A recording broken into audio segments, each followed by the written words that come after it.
Explosive new evidence of political corruption in the Obama administration. The House Oversight Committee revealing that the Internal Revenue Service and the Obama White House have exchanged confidential IRS taxpayer information. And the Federal Reserve's easy money policies are assured as the president nominates Fed Vice Chair Janet Yellen to succeed Ben Bernanke as the second most powerful person in Washington. I'm Lou Dobbs.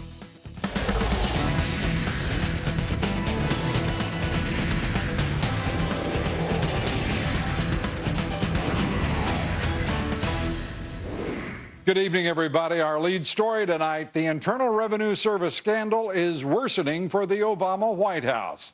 The top IRS Obamacare official today testified in front of the House Oversight Committee, and when asked whether she discussed confidential taxpayer information with senior White House officials and was presented at the same time with the emails that contain language to precisely that effect, she could say only she could not remember. The committee revealed emails from 2012 that show Sarah Hall Ingram tried to counsel the White House on lawsuits relating to the Obamacare contraception mandate.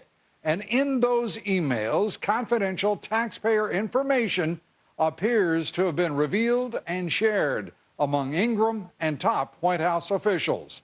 Fox News Chief National Correspondent Jim Angle has our report. The hearing on the IRS and Obamacare put the agency under a microscope along with the law itself. 18 new taxes expected to raise $1 trillion over the next 10 years in a program that will cost many times that with other taxpayers' cost. Sarah Hall Ingram, the only witness, was once in charge of tax-exempt determinations, though she left in 2010.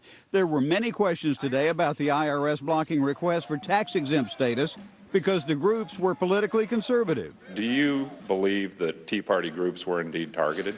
I do not ever think it is okay to use people's political viewpoints in the managing of inventory in the tax agency. And while other administration officials have refused to shed any light on how many people have enrolled, Hall Ingram gave some hints today. Can you tell me how many inquiries you actually processed to date? She emphasized that a request for info about subsidies is not the same as enrollment, but it does determine subsidies. And while the administration emphasizes that millions have logged on, far fewer have gotten far enough to reach the IRS. In total, to date, we've processed several 100,000 requests. From all over the country. From all over the country. With Republicans criticizing the IRS, one Democrat sought to ridicule the hearing by asking whether she was familiar with a book about the Salem witch trials. Have you been consorting with the devil? Not to my knowledge, sir. Are reports that you can fly accurate? Greatly exaggerated, sir.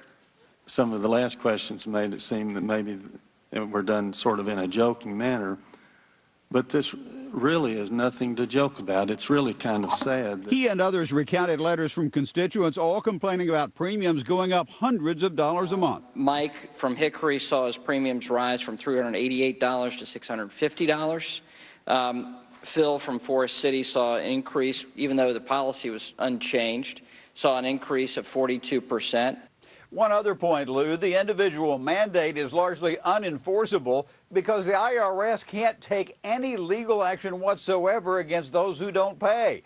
They can only deduct the penalty from your tax refund if you get one. Lou? Jim, thank you very much. Jim Angle. The White House has still not said how many people have actually signed up for Obamacare, but did say it will give a number sometime to all of us. That would be in mid-November. Fox News confirming tonight that the Obama administration is planning to suspend a substantial portion of the $1.3 billion in military aid given each year to Egypt, a key ally in the Middle East. The decision comes in response to the military-backed government's crackdown on Islamist supporters of ousted Muslim Brotherhood President Mohammed Morsi. Officials in Israel reportedly responded with disappointment and alarm to the news. Israel sees the aid as a critical part of its 1979 peace treaty with Egypt and critical to maintaining stability in the region. Suspension of the aid comes on the same day that Egypt's government announced it's forging ahead with Morsi's prosecution. His trial on charge of inciting protests begins November 4th, almost 4 months to the day after he was toppled by the military.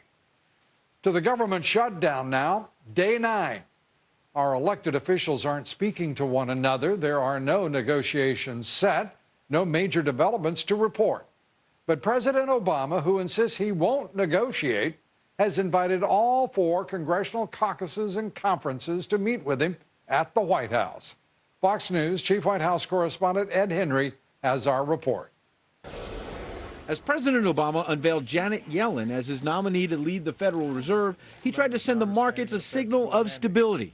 Sound monetary policy to make sure that we keep inflation in check, but also increasing employment and creating jobs. Even as the president's aides seem to agree with an assessment today by J.P. Morgan's chief economist that if the nation goes into default, there will be a recession. One of those consequences could be recession. Speaker John Boehner continues to dig in on demanding changes to the president's health care law amid mounting glitches to a botched rollout. What a train wreck. How can we tax people for not buying a product from a website that doesn't work? The latest AP GFK poll suggests both men have a weak hand in this face-off. The survey found 53% disapprove of the way the president is handling his job, while 37% approve. As for who holds almost all or a lot of the responsibility for the government shutdown, Republicans get blamed by more voters, but no party or leader is exempt. 62% say Republicans in Congress get almost all or a lot of the blame. 49% say the president. 49% say Democrats in Congress. 48% say Boehner. 43% say the Tea Party. 39% say Senate Democratic leader Harry Reid.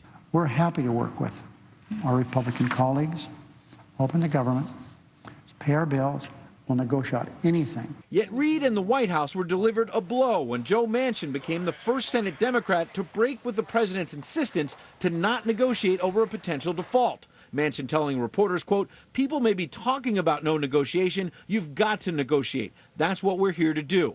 The president scheduled a series of outreach meetings, starting late today with the entire House Democratic caucus, and made plans to meet Thursday with the entire House Republican conference, even as his press secretary continued to bash Republicans.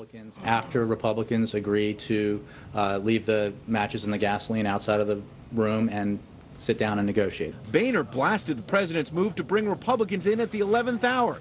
In the meantime, the House has now passed 14 mini spending bills to fund portions of the government. Senate Democrats have rejected the piecemeal approach each time. Grow up, Senate. You can't do this one agency at a time. Moody's, one of the top credit rating agencies, is downplaying the threat of default in a new memo to lawmakers of both parties. They say the government would still be able to pay its debts, a view the White House sharply disagrees with. Lou? And a view we've been expressing on this broadcast from the outset. Ed Henry, thank you very much. Much more on the government shutdown, the president's refusal to negotiate throughout the broadcast. Stay with us.